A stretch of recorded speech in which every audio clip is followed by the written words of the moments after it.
Welcome to an Imagining Liberatory Education Futures conversation, hosted by Think Beyond as part of the Ōtautahi Learning Days.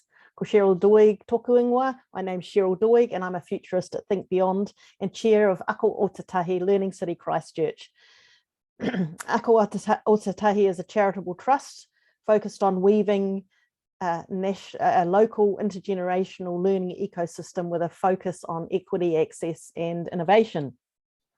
Learning Days is our annual week connecting a range of learning opportunities across Greater Christchurch, and a call out to Gary and the team from Ministry who have sponsored this year's events. This year's theme is innovation in equity, 3 words, and we're particularly interested in positive stories of equity, in other words, what's possible. Those of you who have read Imagining Liberatory Education Futures will know that it contributes beautifully into this conversation. So I'm pleased to have online Jason Swanson from Knowledgeworks in the USA. We're also privileged to have 3 local educators who are all passionate contributors in the learning and equity spaces. So welcome Alicia, Josh and Lex. They're also members of the Ōtautahi Futures Collective, which is a growing group of budding futurists in Ōtautahi Christchurch. So the way it will run, first up, Jason will share some information about the creation and key messages of the Futures forecast. Then our 3 panelists will link with their local thinking and just what they take from reading and exploring the forecasts. And then there'll hopefully at the end be some time for questions to explore in more depth. So you're welcome to add comments, links or questions to the chat. Keep these respectful and on topic. So let's get on with the show. The Knowledgeworks forecasts have always surfaced both difficult and exciting possibilities and have tackled complex and controversial issues. Given the level of inertia in education and other social systems and increasing awareness of how inequities are baked into education and other social systems, Knowledgeworks decided it was time to take a more pointed look at what it might mean to make education systems truly equitable. Their key question: to what extent might education systems be liberatory and unconstrained by systems and structures of oppression? Quite a big question, really, eh? So Jason Swanson has played a major role in the development of this forecast. He's the Director of Foresight from Knowledgeworks, a company in the US that's really focused on moving education forward at all levels. He's authored dozens of articles and forecasts ranging from the future of work and readiness, the future of credentials, and the expansion of and diversification of educator roles, the creation of learning ecosystems. But even more importantly, Jason has been a friend of Ako Ōtautahi Learning City Christchurch from the very beginning of its inception, and he's twice visited Ōtautahi to support the Future of Learning journey. So welcome, Jason. It's such a privilege, as always, to have you join us. And Jason will talk to us for about 20 minutes. So I'm going to hand over to you, Jason. Take it away. Thank you, Cheryl. And it's an honor to spend time learning from all of you. Thank you for spending some of your morning with us. And with that said, I'm going to jump right to it.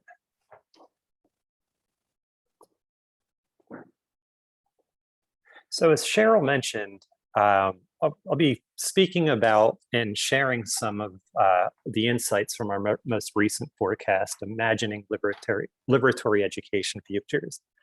And as she queued up in the intro, this forecast is a little bit different for us in terms of our big anchor publications. Those have historically taken a broader view of the future of learning, where we're asking a forecast question, really, that's what might the future of learning be in 10 years time or 20 years time. This forecast really seeks to answer a more pointed question, and that is, to what extent might systems of education be unconstrained by systems and structures of oppression? And we opted to look 20 years ahead to begin to develop these images of the future. So this forecast in asking a tighter forecast question, also had a really large departure for us in terms of how we created it. This was a collaborative and co-creative effort that touched many, many, many people's lives. So we had an advisory team made of predominantly women of color who do a lot of work in the emancipatory R&D or the liberatory education space. We had co-creators of the forecast that represented all walks of life and really played at all levels of the education system, ranging from a student to a kindergarten teacher to somebody that heads up New York University's equity department.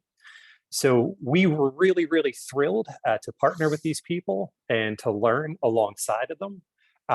And it couldn't have been done without them. So I wanted to go into this highlighting the very special nature for me of how this forecast was created. So with any forecast, I got to lay some ground rules of futures thinking out, but more specifically kind of wrap things into the idea of this forecast question. So as all of you know, nobody can predict the future, right? The future is unknowable. But we can use thinking about the future to help clarify what we want from the future and for the future, to make plans to really bridge the gap between our current reality and those visions, to mitigate against other trend lines and changes that maybe we kind of feel adverse to.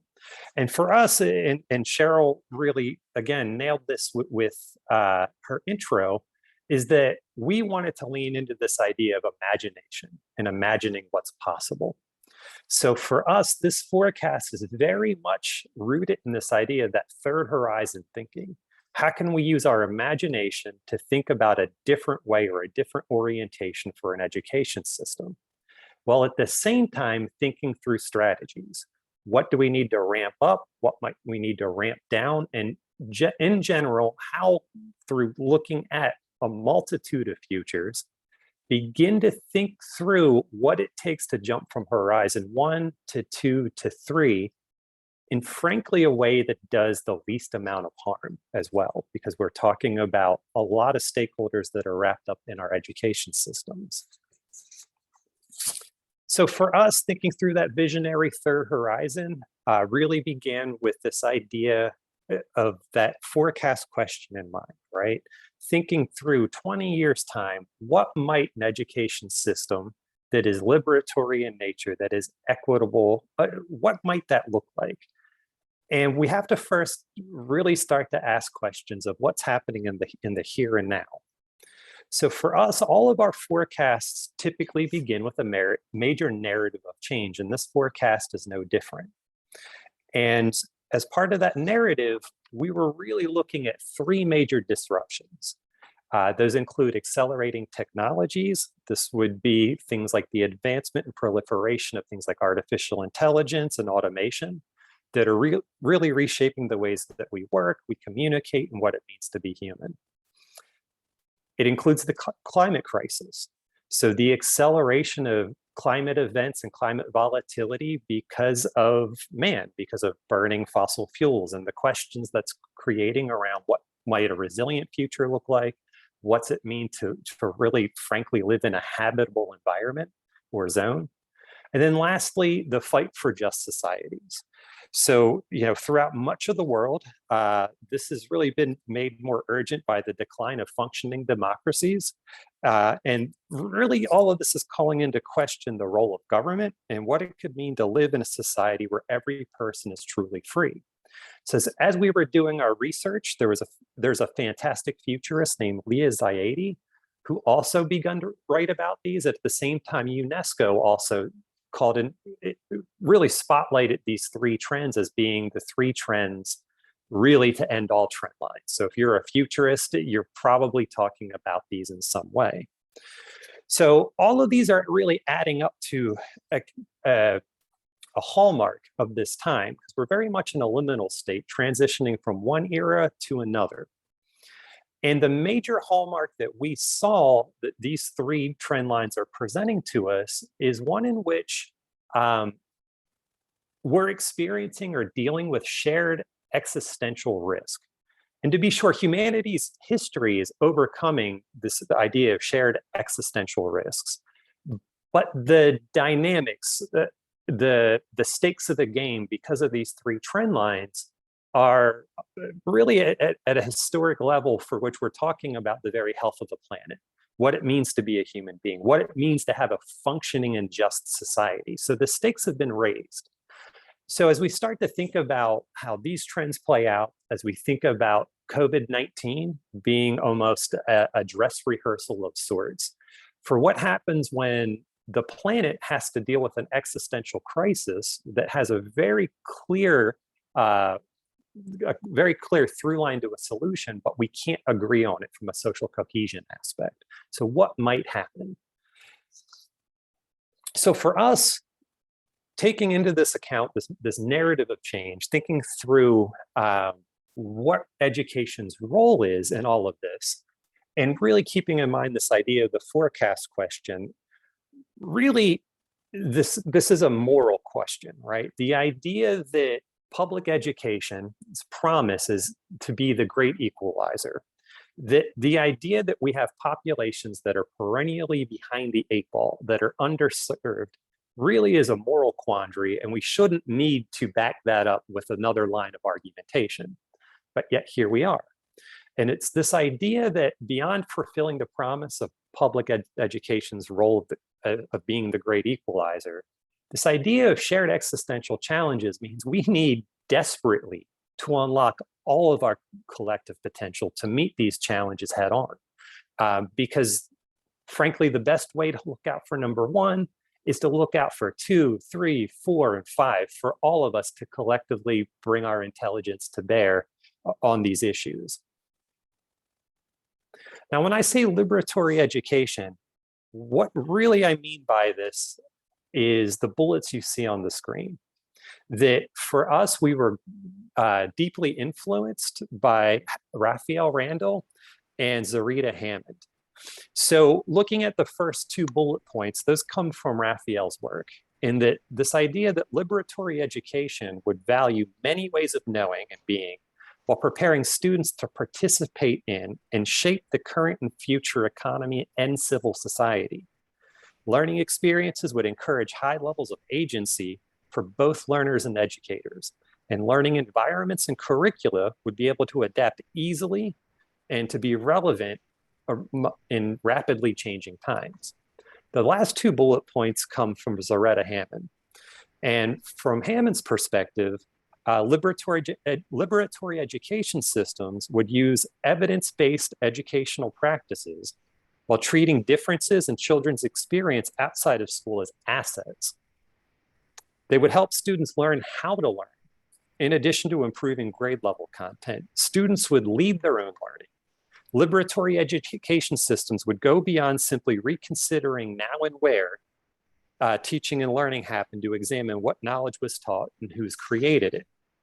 So for us, when we look at that systems question around why are populations still chronically being underserved despite decades of thinking about education reform and despite the equity movement, what really became clear is that this is a systems issue, that we need to start to orient ourselves towards wholesale systems change. And what we're seeing with how liberatory education is described really speaks to a system that's been dramatically transformed, that the pieces have been rearranged so that we can expect a different behavior out of the system.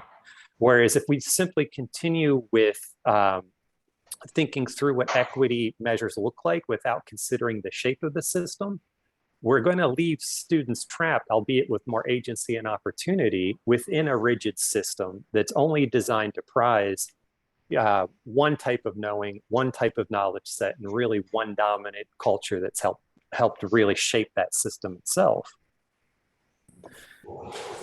So as we were diving into to write the forecast, as we began to think through this systems dilemma, and as we worked with all of our collaborators, two critical uncertainties really began to emerge that helped us begin to really answer that forecast question, right?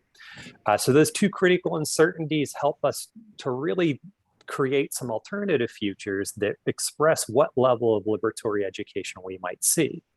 So those include level of social cohesion.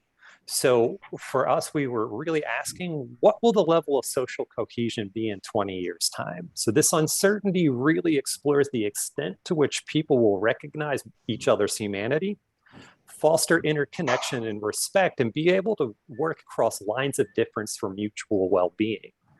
So at the high level of social cohesion here, we would see connection and trust amongst people within and across different groups. People respect and value one another's differences. They cooperate to heal injustices and act on one another's behalf. Anyone can have a voice and their needs can contribute in unique ways. And with this high level of social cohesion, there's a sense of interdependence and a shared stake in the future.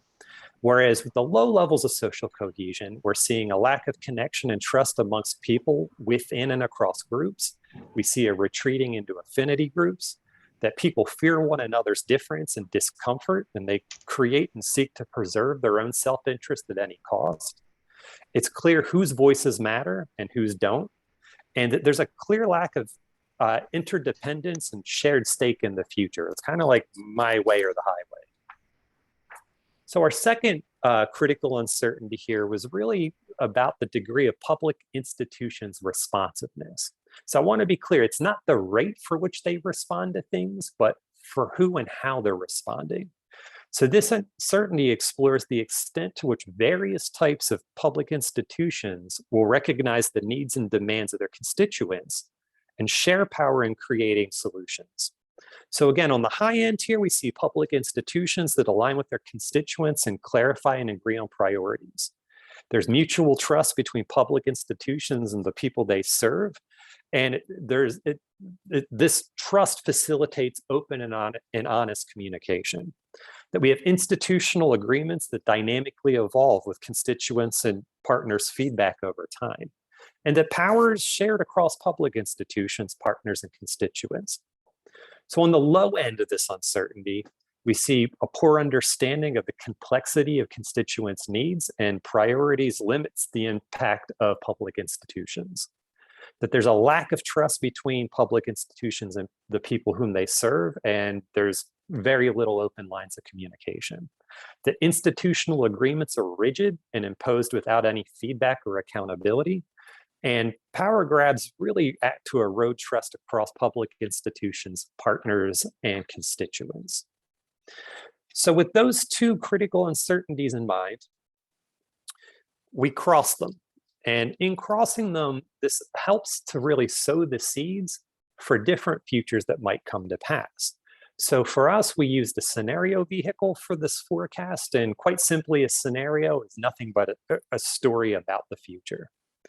So you see here how what was generated by crossing those scenarios. And if you'll permit me, I'd like to dive into those in a little bit more detail. However, I'm going to do it out of order. So I'd like to start with scenario C. Scenario C really is rooted in this idea of high level of social cohesion and high responsiveness. To me, this is the paradigm shift scenario. So as part of this scenario, we see local schools, communities, and public institutions partner to co-create culturally relevant learning experiences that are delivered through learner-focused ecosystems. That measures of success and quality assurance mechanisms have been overhauled to support this type of learning and the folks that are involved in the system. Teaching in public schools in this future has expanded to include a greater range and diversity of educator roles, knowledge frameworks, and pedagogy. So on screen, you can see how we view the status of liberatory education, what the power dynamics in that future might look like, and then also the potential for liberatory education to spread or to take hold on top of what I've just shared. So moving to scenario D here. So this is again the bottom right of our 2x2. And this scenario really looks at what happens when we have a high responsiveness in terms of our public institutions, but very little social cohesion. So what happens when something like the employment sector becomes the dominant voice in the room? And that when we think about the governing myth, metaphor, and narrative for our systems, what happens when they really focus on economic growth at any cost? So in this future, we see the focus of government really, truly, almost solely being on the economy, with constant economic growth prioritized at frankly, any cost here. So as a result, we see public education leaders orient their resource allocation and curriculum development around supporting designated career pathways and performance targets.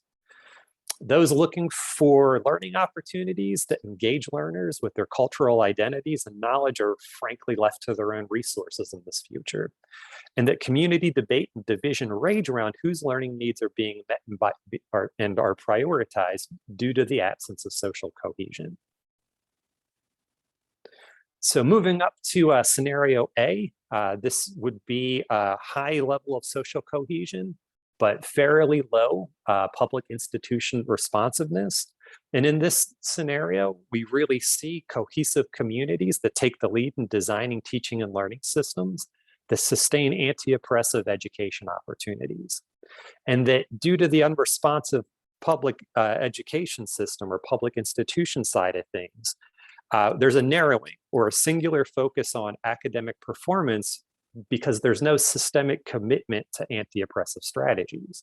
So we see this most commonly in the US with learning communities whose learning community has signaled like this is a way that we're going to drive without policymakers or an education agency to really kind of push them in a certain direction.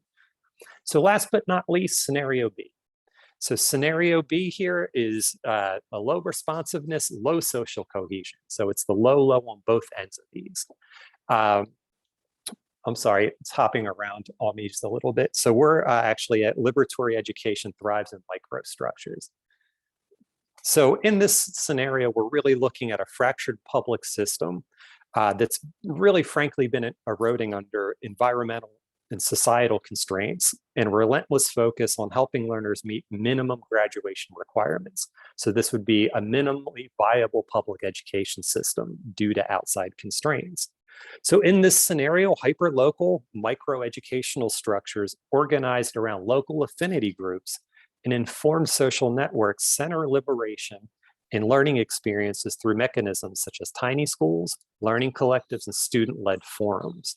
So when I think of this scenario, I think a lot of times of green shoots growing through concrete, that there's so much inbound change really acting as a governor or as a way to keep broad systemic change from happening, that a shadow system would almost have to be created to meet learners' needs, to kind of push back this idea of minimally viable public education, and really hopefully to contribute in a time of a lot of fracturing and a lot of distrust to the healthy development of young people.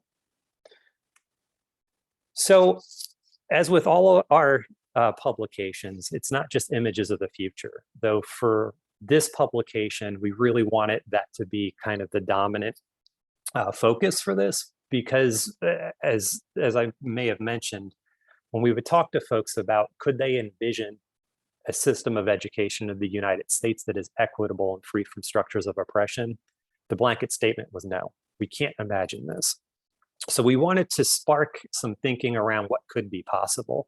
And as with anything, we had our fair share of insights and implications. So for us, just quickly, out of everything we talked about, social cohesion was the most critical for transformation. In the absence of responsive governance, social cohesion can really carry us very far. We talked to folks that have opted out of the normal system to create a shadow system, specifically aimed at Black and Brown learners, and others that have been historically marginalized or impacted. So that idea of knitting together to carry things forward was a top insight. The idea that it's not either or, it's both and, for us really highlights what we think of as probably the biggest tension facing education systems now, in that it's not equity or liberation, right? It's that we have to provide immediate relief for learners in the system through equity initiatives, while at the same time thinking through that third horizon, right? So it's, how do I deliver relief with an eye towards transformation? Relief cannot be the goal in and of itself. And the last is just this idea that narratives hold power. So narratives, myth and metaphors, the story we tell about who our learners are, who our educators are, about our beliefs in public systems and how we hold them accountable, and the expectations that we set, and even narratives around the very purpose of schooling.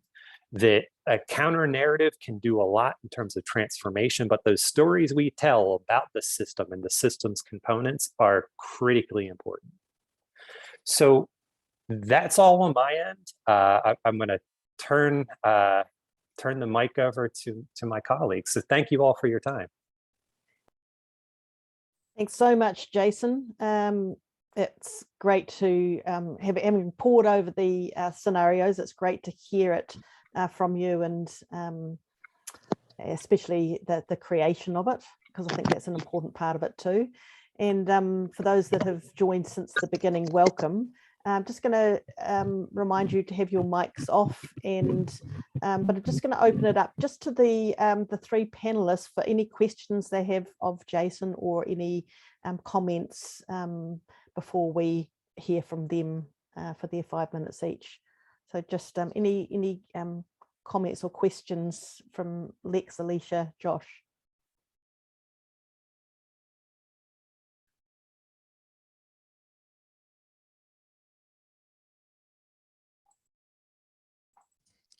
Kia ora, Jason. Yeah, that was just amazing to hear that reflection and that summary. And it's a really significant body of work. And you did an amazing job of just distilling it down for us. Thank you so much for that.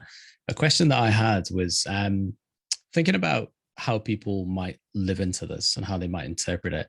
What next steps, or if there's any next steps, would you recommend people take to surface, to build, and to live into liberatory education futures within their own local contexts? Thanks for your kind words, Josh, and the fantastic question. So I think the first step is to ask folks in a learning community what they want for the future, right? Is to have a very clear sense of that aspirational future, or that North Star.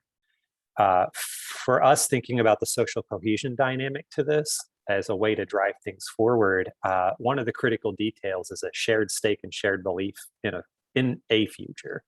So I think that the future becomes that ultimate shared space for which different walks of life can spend time together. We can have a plurality of ideas and viewpoints in there that actually strengthen our ideas for what we want.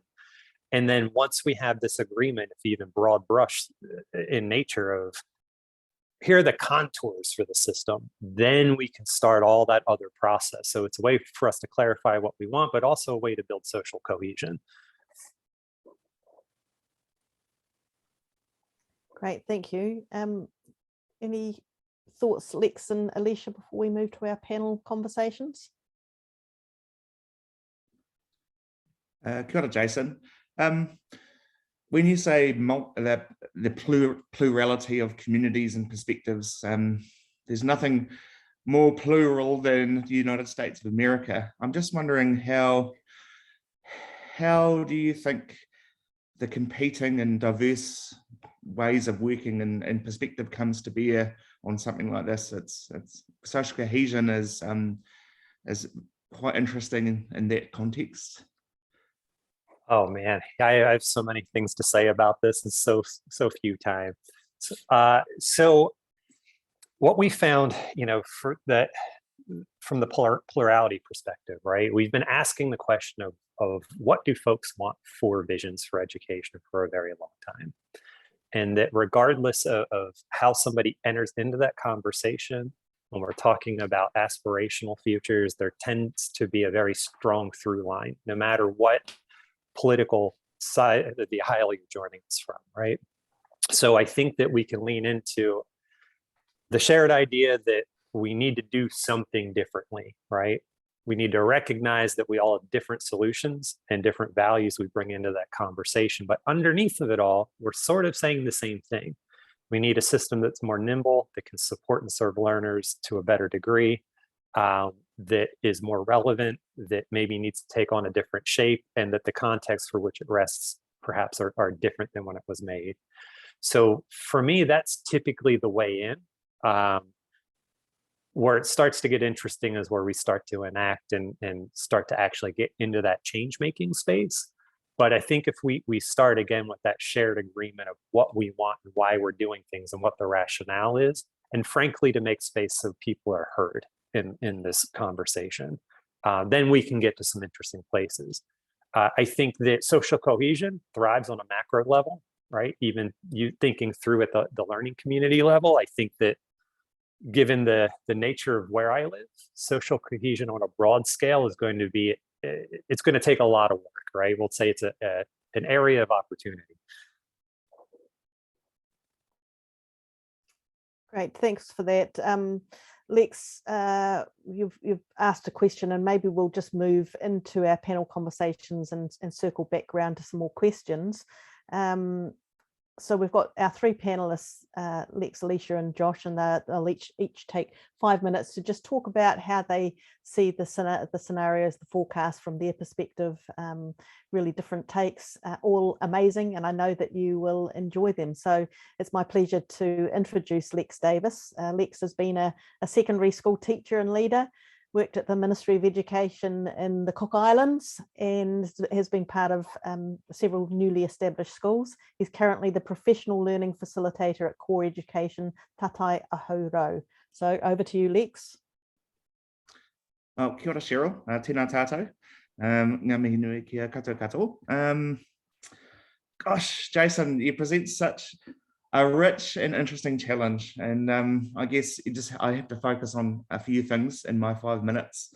I connect most personally to the disruption of the fight for justice in societies. I'm a passionate social justice practitioner, and I guess what fuels my energy in the morning is to get up and to continue working for those marginalized communities, which I identify with and would like to empower in our futures. So that's my personal context. I'm also really proud to speak to you from Aotearoa, and in reading through this, it gave me a pause to celebrate where we are, but also to think of we are also at a really crucial waypoint and a place of challenge for me, I think, in education in particular. I think that we have rejected that first horizon in New Zealand, but I do think to shift from that second horizon into that really aspirational third horizon, I think we need to challenge ourselves more. So that's where the challenge comes in for me.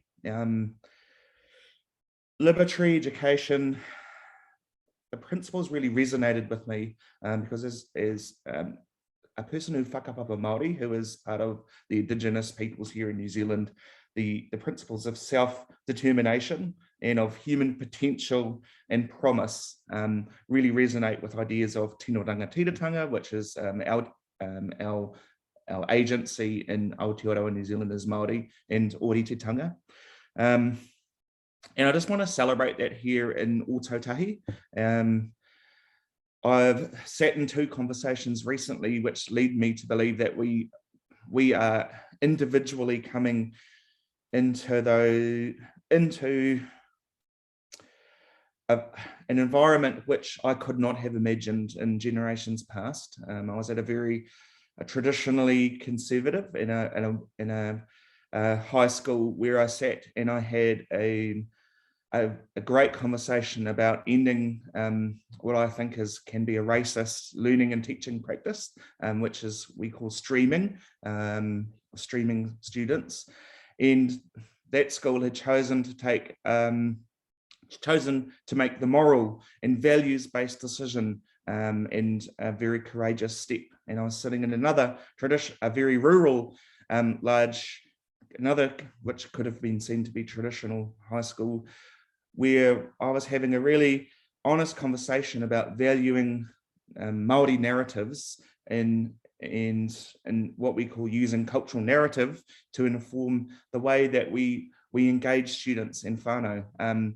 So to me, as an educator, those are two really powerful signals that New Zealand is changing.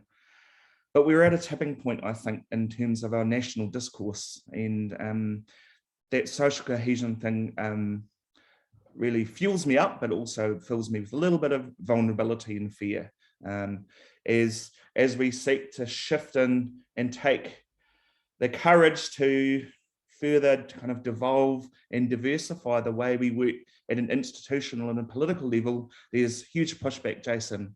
There's a lot of pushback in terms of the value of those diverse voices and those diverse communities. And you mentioned the word power grab.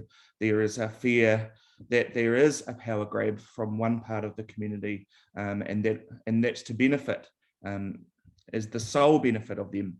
So I guess my challenge would be at this tipping point is to encourage us to take those institutional and political conversations further.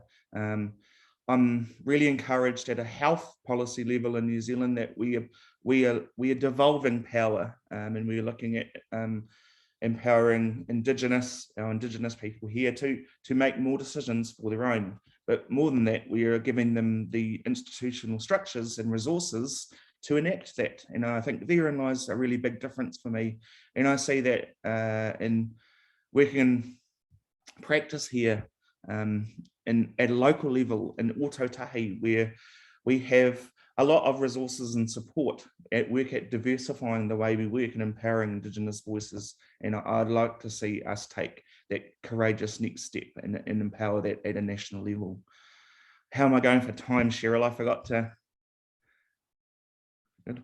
So that's really exciting for me, and I think it's really exciting for us because as a member of the Māori and the LGBTQIA communities, I've done with youth, is that they're ready to take the reins. They know what they want. If you give them the space, they'll tell you.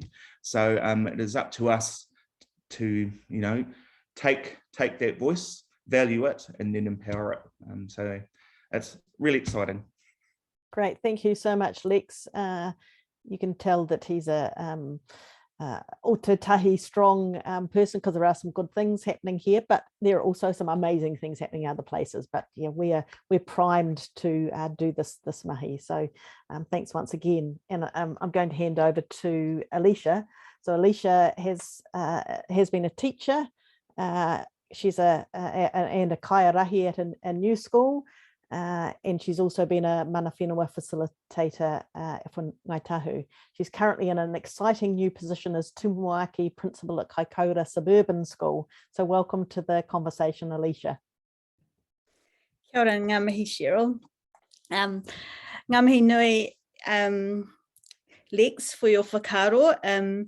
I can pick up so many threads of what you're saying, as you and I've worked together before, and we've worked on these kaupapa to help to liberate our rangatahi Māori in particular, and our marginalised communities. So ngā mihi.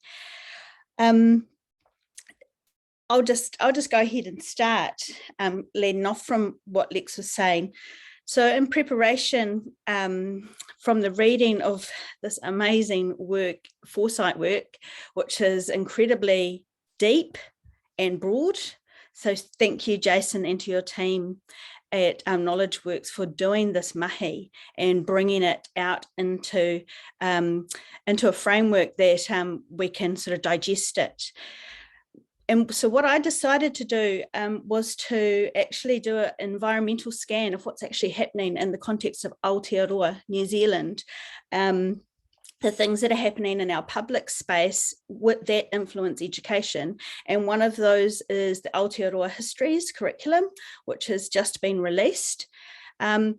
And another thing that's happening in the sort of social and health sphere is the conversations about co-governance and how we can develop our policies that are aspirational towards our te tiriti partnerships in Aotearoa.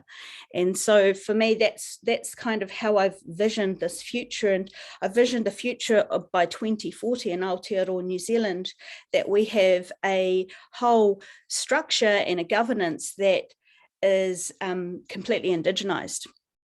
And the reason that I've taken it that far is because I believe that's a whole lot of the structures that have set up our society here in Aotearoa, they are the oppressive factors in the system that inhibit our ability to realise true authentic partnerships and to realise equity in particularly for our Māori people here in Aotearoa, that it is the thing that oppresses us. And then of course, working in the education system, all of those systematic things that are grounded in the colonial framework inhibit.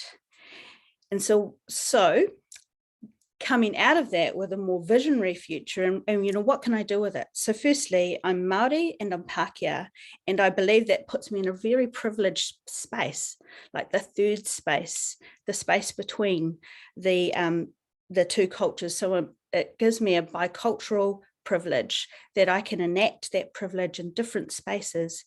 And so I'm being very deliberate in what I do. And one of those things that I have been doing is working in that Aotearoa history space to support our tauiwi, which is our European partners in our te tiriti space, but also to support mā tauranga Māori and bring that forward, and to create the safe space that my other whanaunga Māori will want to come in and work in there so that they know that they're heard.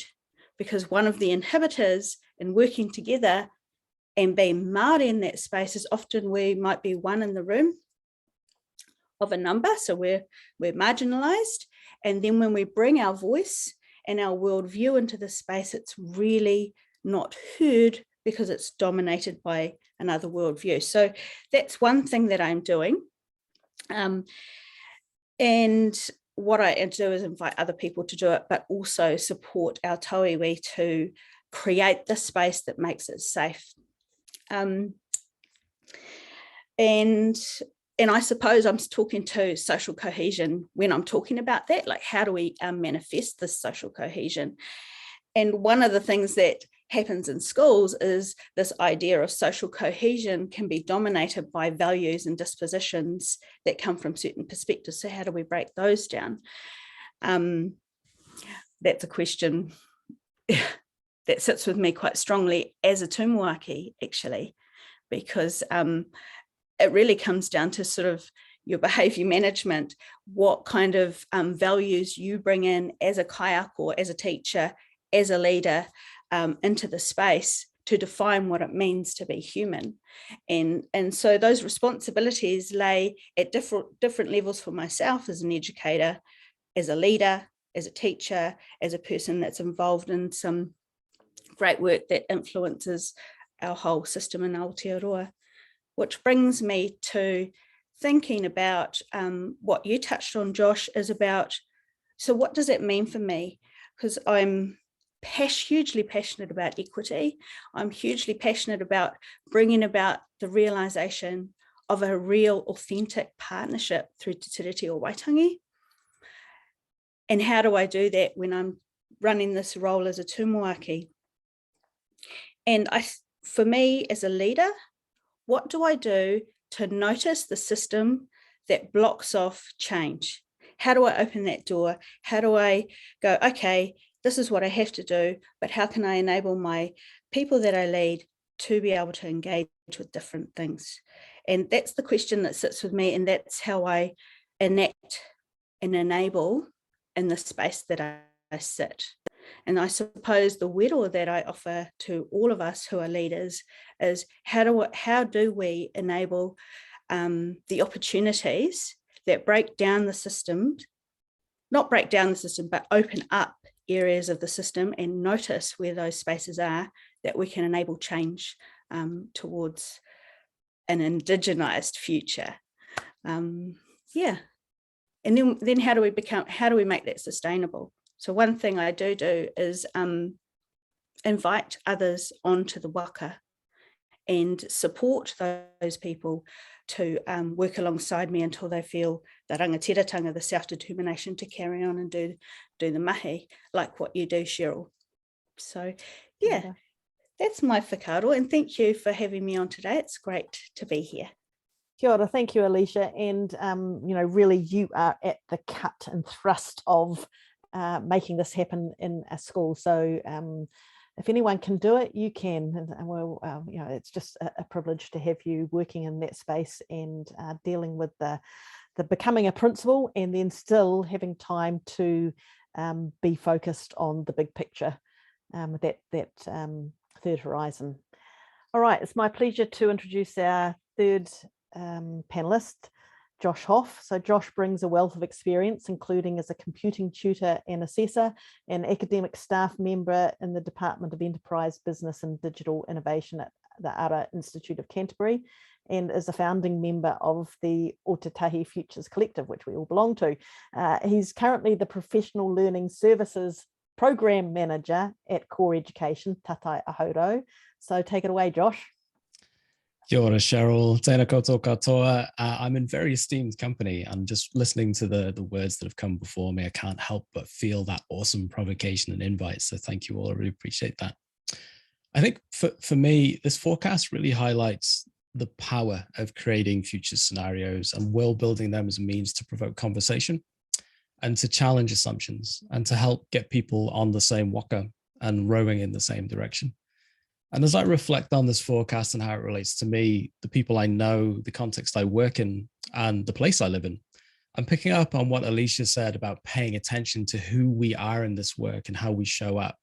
I think something important to address is how we, as today's adults, elders, and youth-adjacent folk, prepare ourselves for these liberatory futures. And I think this matters because these education futures that we're discussing here today, they'll be lived into not so much by us, but by the next generation. So the question for me becomes, how might I and how might we respond? And as I ponder this, I think one response is to accept the nudge. I like that. I'm quoting Cheryl there. She uses this, to accept the nudge, to do all we can to work on ourselves so that we, as today's adults, are prepared to be part of the collective movement towards liberatory education, and not alone, but together. Looking at the forecast, I think I've got this right. Correct me if I'm wrong, Jason. I think it's in section 4. There's the insights and implications, and they're around guiding our strategies for realizing that bold and liberatory future. And in section 5, there's some necessary and foundational steps that we'll need to take together in this work. And guided by these and thinking back to a local response right here in Ōtautahi as who I am in this place, I think that one aspect of this is that as an educator, and that we as educators and people can take a big leap towards a liberatory future by taking time to slow down and to notice. And what I mean by this is that we can notice who we are in this work. We can notice our identities, our values, our assumptions, and our habits. We can notice who we are together in this work. So how we show up, what shared values we're basing our decision-making in, how the norms of culture and context might trigger our biases and affect our relationships and ultimately alter the work that we're doing. We can notice whose voices are being heard. And I'm just sort of thinking back to what Lex was sharing, you know, whose narratives are informing our decision-making, who power is being given to in that decision-making. And we can work to notice the system, to try to see it, to see the complexity and the interplay between systems of education, climate, environment, food, housing, justice, and more. And there's a fabulous section on that in the forecast. Alongside this noticing, I think we can also continue to learn, to reflect, and to experiment. And if we do this together, I think it would provide at least part of the way forward to a liberatory education system. And of course, as we do this, it's going to be really important to be kind to ourselves, because we're going to stumble and we're going to fall along the way. But it's just so key to take that time to just pause, reflect, pick yourself up, do it in partnership with others, and carry on. So I'm probably coming in a little bit under time, but I'm aware I'd like to leave a little bit of time for folks to ask some questions at the end too. So I'll leave it with this. My wondering, and perhaps my provocation to leave folks with, is how might we best prepare ourselves to live into a liberatory future? Kia ora. Kia ora, thank you, Josh. again, some wise words and 3 really different perspectives. Just going to start by question, just throwing it back to you, Jason. You've been listening to 3 perspectives from colleagues on the other side of the world. A comment or a question from you. And meanwhile, if you do have a question up for others, please put it in the chat. So just to start, to let everybody know, like, how deeply humbled I am by the questions and by the remarks, and just thank you all for that. So Jocelyn, you kind of, I feel like you and I might have like some kind of mind meld going on right now, but you hit it. One of the questions that I was going to ask would be, you know, we're all talking in a roundabout way about social cohesion, right?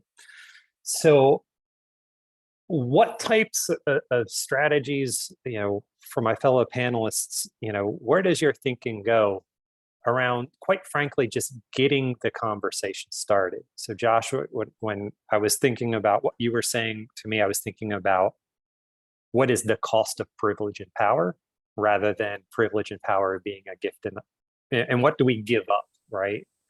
But more specifically, you know, we're in such a charged atmosphere now. So what do the 3 of you think in terms of strategies to invite people in rather than calling people out? Because it's got to start somewhere.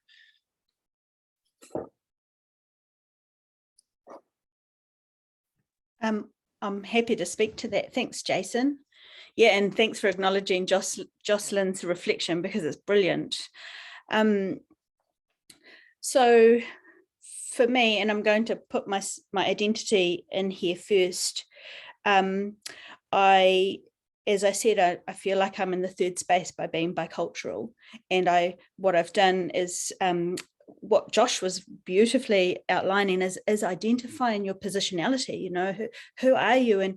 And by doing that, it also sort of invites you to see and sense your biases and notice what they are. And so when it comes to, I'll use the context of the Aotearoa histories mahi that I'm doing as an example. I've been invited in that space to bring a Māori worldview. And so then I adopt the position of, yes, I'm one Māori with a particular view and understanding limited by my experiences. And I do not wish to speak for all Māori, because we're all different and unique in our own being. And so firstly, I state that, and particularly in these spaces are predominantly European. And so that's the first thing. The other part is also, and I've heard of many other Māori, quite predominant Māori academics and people that I've worked with at Ngāi Tahu as well, including Di Robinson, is we've got to be very straight up about what we will and we won't take. And it's not about minding our manners, you know, and which is actually quite a European or a colonial perspective. It's actually like, you know, this is who I am, and these are my people, and this is the way I'm going to be in this space. It's sort of been unapologetically me, and not letting, you know, a space that doesn't seem at all to be inviting of my Māoriness or my indigeneity, not allowing that to stop me from being present. So that's the first thing, is how you show up. The second thing is if there is this opportunity to invite more guests whom are Māori, is preparing the space so that people can show up being who they are. And in a Māori context, that's about bringing in a te ao Māori point of view. And as Lex said, in Aotearoa New Zealand, we are fortunate to some degree that this has been adopted in different spaces, and some spaces more than others. And so it's about cultivating an environment that makes it safe to be who we are. And to give you some tangible ideas of what that is the first thing we do in Māori spaces, we do either a karakia or mauri tau. So we set the tone by giving an intention to what the gathering's about, and also, you know, making it sort of an equal space that everyone is invited into the room and they're allowed to be there. Then the other thing is having a time where you're actually introducing yourself, which we call whakawhanaungatanga, and you have your time to be honoured, and that's created as well. So I suppose what I'm pretty much saying is, and this is my bias, is that a Te Ao Māori worldview and a way of constructing an environment is inviting to all, and it's highly inclusive. And yeah, so that's probably all I have to say to that. Thanks so much, Alicia. I'm going to hand over to Lex for a comment. Just to build on what Alicia said, it's reclamation of the relational that I really want to see in this space, because there's so much distance on social media and platforms where we would never say the things we say to one another if we were sitting across from, you know, from each other. So building those spaces where we can have honest conversations and be vulnerable and admit mistakes and make mistakes. I think that's really important. And what Alicia said about, you know, about whakawhanaungatanga, and, you know, that gives it, call it by any other name, it all rests and is predicated on the fact that, you know, we start talking with one another as individuals and then build from there. So that gives me hope when I scroll through my Twitter feed and I feel discouraged. Thanks, Lex. And just a quick thought from you, Josh. Yeah, just very briefly. You know, I think as a Pakeha man, I think part of it for me personally, it's just about building that creative courage to I don't know, just to try things and to give it a go and to work in partnership and to be relational, as like says, and to think about who I am and how I'm showing up, as Alicia says, and just to acknowledge that work is never done. But it's not a race. You know, you're not trying to get to objective end and be a certain kind of thing. We change as people throughout our lives, and there's so much to learn. You'll never learn it all, but that is the joy of it. You know, keep going, just keep pushing, keep trying things. Yeah. Thanks so much, Josh. Wise words from all of you, and we could extend this conversation no doubt much longer, but our time is up, alas. But I do want to go back to the hashtag accept the nudge, because one of the things in creating and reading any sort of scenarios is nothing happens unless you wonder about them and you roll them around on your tongue and sort of ponder the bits you like and don't, and where to next. And so it's the where to next I'd lay as the wero or the challenge to each of us, is to go back to the scenarios and explore what they might mean for you in your situation, and what accepting the nudge might look like in terms of one small change that might lead towards a more equitable future. So I am going to say thank you to you, Jason. You are one of our best friends in the USA. So Pittsburgh, we'll come and visit you one day, but we know that you will be back, and that hopefully one day you'll get to stay. Thanks also to Lex, Alicia and Josh for your contribution and bringing it back to our local context, and hopefully, Jason, that embellished your thinking about what it might look like in New Zealand Aotearoa sort of setting. So we've been truly blessed by having you join us today. I put in the chat the link to our Learning City Christchurch Ōtautahi Learning Days. Thanks so much for taking part in this discussion.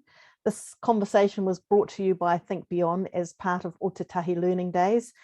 if you click on the link, you can check out the rest of the program for the week. There's all sorts of exciting events. We hope you'll log in and take part in some of them, especially those that are on Zoom, or if you're in Ōtautahi, to come along physically. But it's been my pleasure to host you all, and I wish you all well. If you're in New Zealand for 10 o'clock, maybe it's the time for a cup of tea and a bicky, and if you're in another part of the world, go well with the rest of your day and evening. So thanks so much for joining, and I am, just before we go, I am just going to take a short screenshot. So if you stay on the line and smile gorgeously for those that want to. I see some people that have moved off. That's cool. Thank you so much. This has been recorded and will be sent out to you and to those other people who have missed the session. So from me, thank you so much. I'm going to stop the recording and wish you a good day.